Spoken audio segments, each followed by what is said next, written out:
5 araw na lang po, Chinese New Year na, kaya marami nang naghahanda para salubungin ang Year of the Water Snake. Siyempre, mabenta na nga ang iba't ibang pagkain at pang-display na pinaniniwala ang swerte. Makibalita tayo kay Bam Alegre.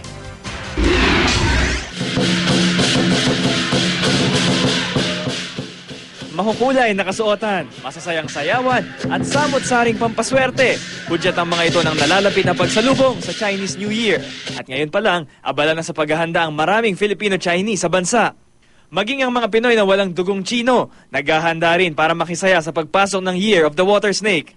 Sa Dagupan City, mabenta ng iba't ibang Lucky Charms. May bracelets, figurines at mga pansabit sa bahay.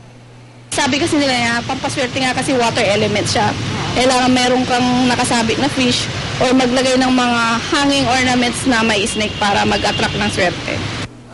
Ayon sa isang feng shui expert, maswerte ngayong taon ng mga ipinanganak sa Year of the Rat, Ox, Horse, Rooster, Dog at Rabbit. Pero hindi raw ganoon kaganda ang taong ito para sa mga ipinanganak sa Year of the Pig, Tiger, Snake at Monkey. Kagaya ng dati, hindi magkakalayo ang mga problema natin. Yung mga sakuna ay hindi maglalayo sa mga mangyayari. Muni kabaliktaran nitong taon, maybe dry tayo. Sa Binondo, Maynila, abala na rin ang mga nagtitinda ng iba't ibang pampaswerte. Mabili na raw ang mga bilog na prutas. Uso rin daw ngayon ang fortune plants. Ngayong taon, natapat ang Chinese New Year sa February 10, pagsapit ng New Moon. Ayon sa isang astronomist, nakabatay ang Chinese New Year sa lunar calendar. Bam Alegre, GMA News.